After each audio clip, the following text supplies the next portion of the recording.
I grew up in a camping family. My dad's idea of a great vacation involved mountains, creeks, tents, and sleeping bags. And he loved camping gear almost as much as he loved camping trips. I remember one day when I was about 9 years old, he returned from the Army surplus store with a tent that became a part of Lakato family lore. It was huge. It could hold a dozen cots. Of course, such a big tent required stable tent poles. This one came with 2. Now, these poles were not the slender, retractable, plastic and aluminum versions that come with most tents today. No, these poles were made of cast iron and were as thick as your forearm. The shelter wasn't fancy. There were no zippered doors, no mosquito netting, no camouflage design. But I gotta tell you, it was sturdy. Let the winds howl, let the rains fall. This tent wasn't going anywhere. On one occasion, we were camped at Estes Park, Colorado, along with Dad's 8 brothers and sisters. The sky suddenly grew dark and stormy. Rain popped the ground and wind bent the pine trees. Everyone made a dash for their tents. Within moments, everyone left their tents and scampered toward ours. Why? Well, it was the only one with the 2 cast iron poles, the only one capable of providing shelter against the approaching storm. As we move into Romans 9 and continue Paul's message on grace, it's important to remember that the Bible also contains 2 poles, though we typically describe them as testaments, the Old and the New. Each testament is a crucial column that allows the canvas of God's revelation to cover us, just like my dad's reliable shelter covered our family. However, what we often forget is that both testaments, both poles, are part of the same whole. Both Old and New work together to weave the same overarching story. Both are necessary to communicate the full splendor of God's work in history: creation, fall, redemption, and restoration.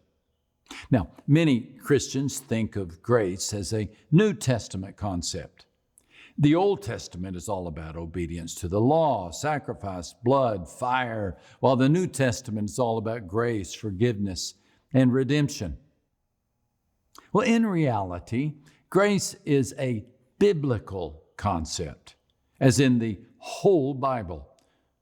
Paul understood this well as he writes of God's chosen people, the Israelites, in Romans 9, verses 4 and 5.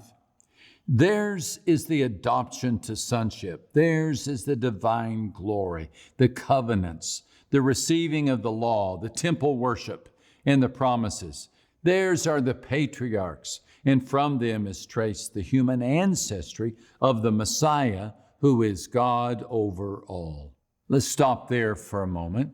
What does it mean that Israel is God's chosen people? Well, it can be boiled down to one simple truth. God, in His sovereign will, chose the Jewish people as His vehicle to reveal Himself to the world. It started with a promise that God made to a man named Abraham. As Paul writes in verse 9, this was how the promise was stated. At the appointed time, I will return, and Sarah will have a son. Abraham took God at His word, and he became the father of a great nation, the Israelites, God's chosen people. Of course, this designation did not mean they always lived up to it. Some of the antics of these descendants would make you think more of the Saturday night crowd at the county jail than a who's who of sainthood. Their stories were marked by scandal and stumble and intrigue. Jacob hijacked his brother's birthright and stole his blessing. Moses murdered an Egyptian and fled to the wilderness. David killed a giant but couldn't corral his testosterone. It got so bad that God finally gave His people over to foreign conquerors.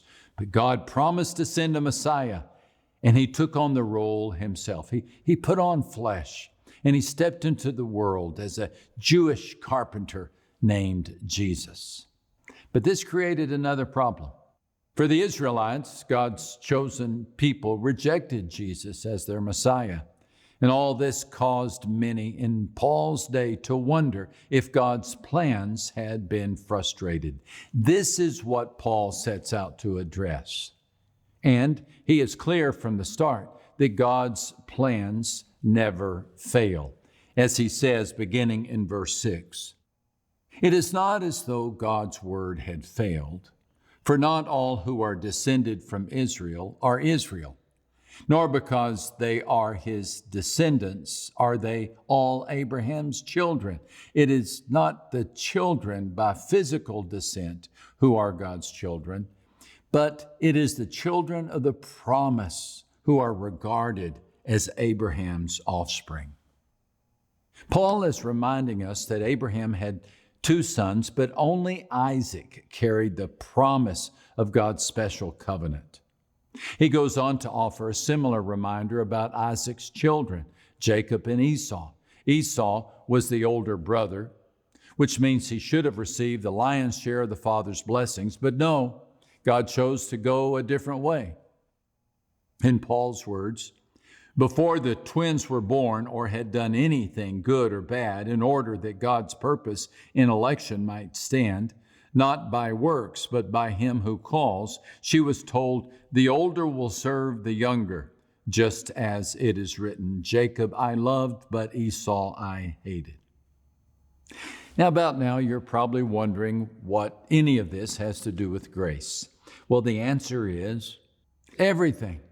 Everything.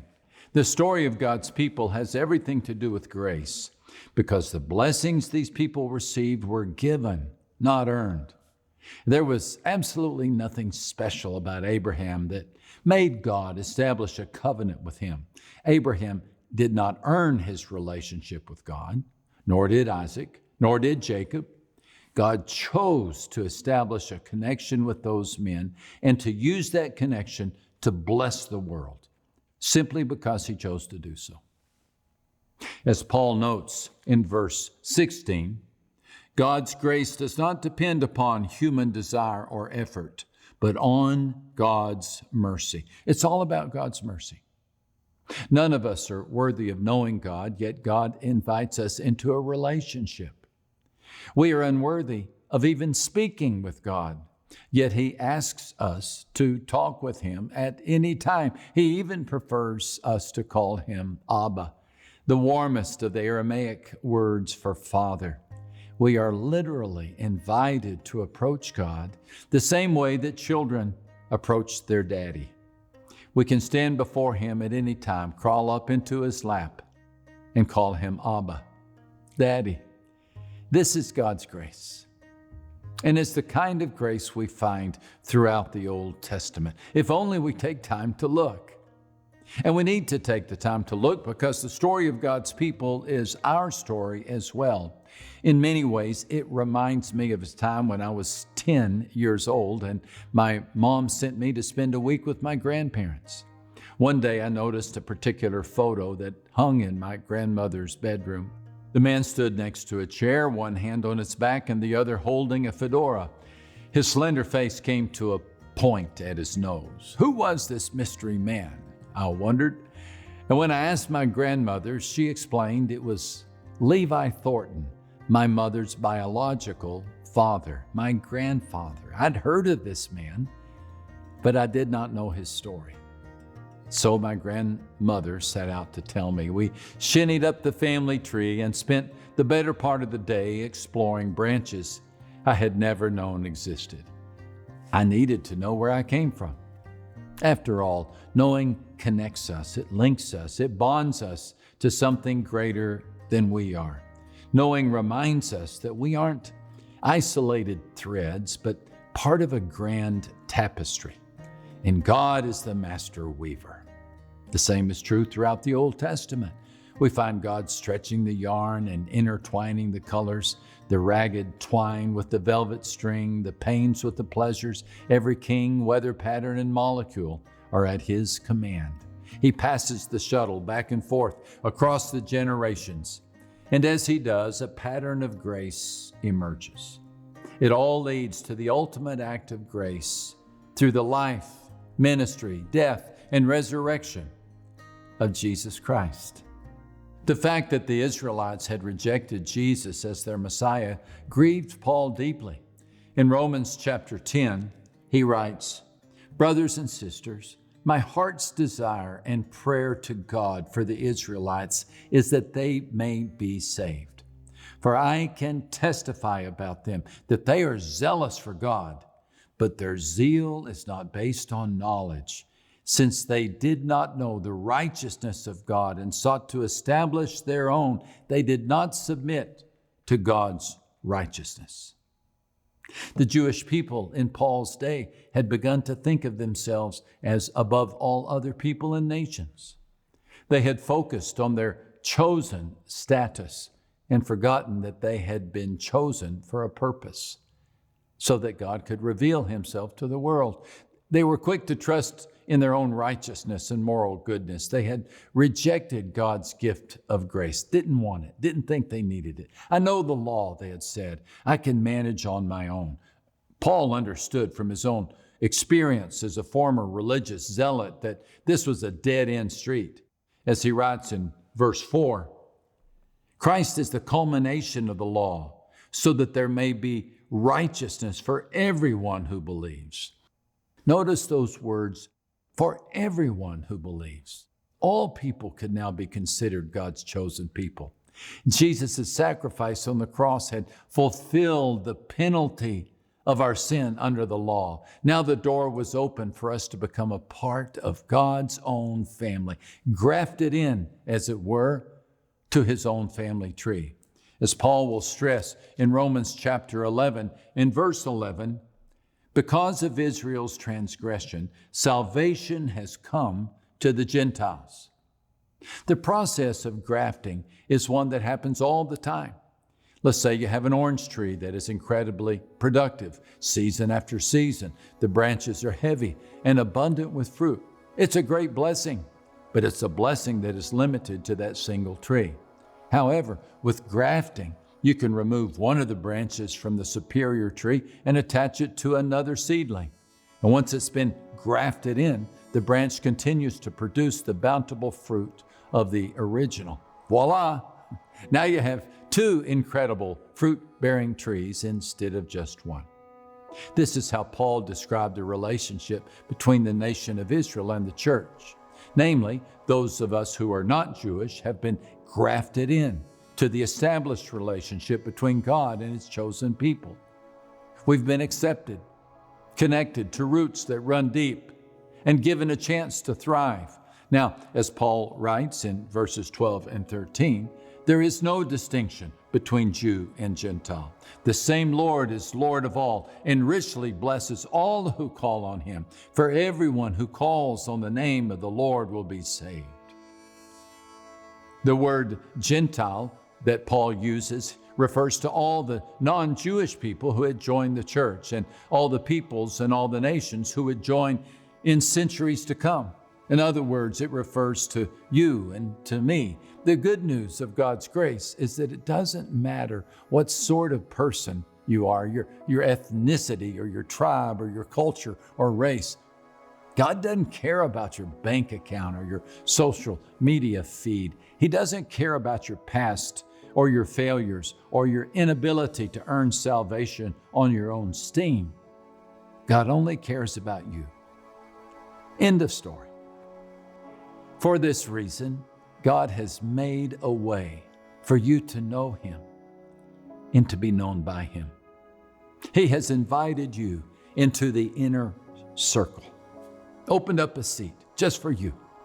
He wants you to join the story he has been telling for thousands of years in both the Old and New Testaments. How do you join that story? Well, the answer is one word. And I'll bet you can guess it by now. Grace. As Paul states in verse 9, if you declare with your mouth Jesus is Lord and believe in your heart that God raised him from the dead, you will be saved. If you've not taken that step, today's a good time to do so. None better. Simply confess that Jesus is Lord. Say it out loud or quietly in your heart. It doesn't matter. Just mean it. Just mean it. And then believe that Jesus was resurrected. He's not a man in the grave, but God in the flesh with the power over death. Confess and believe, and you will be saved. And then be humble about it. Evidently, this is something that not all the believers in Paul's day were doing. As he warns in Romans chapter 11, verses 18 through 21, do not consider yourself to be superior to those other branches. If you do, consider this: you do not support the root, but the root supports you. You will say then, branches were broken off so that I could be grafted in. Granted. But they were broken off because of unbelief, and you stand by faith. Do not be arrogant, but tremble. For if God did not spare the natural branches, he will not spare you either. Well, thanks for the closing pep talk, Paul. But still, the warning serves a good reminder that grace is all about what God does out of his mercy. It was his desire to offer a relationship to Abraham. It was his choice to extend the covenant to Isaac and to Jacob, and then to all the women and men of the Old Testament: Moses, Rahab, Daniel, Ruth, and the rest. Not because they earned it or deserved it, but simply because he wanted to do so. He liked them. He loved them. And he wanted to get to know them. The same is true with you. You've been invited into their story, not because you're special in any way, but simply because God likes you. He loves you. It's enough to make you exclaim, as Paul does in verse 33, "Oh, the depth of the riches of the wisdom and knowledge of God, how unsearchable his judgments and his paths beyond tracing out." How amazing indeed this gift of grace. Just confess and believe, and you will be saved.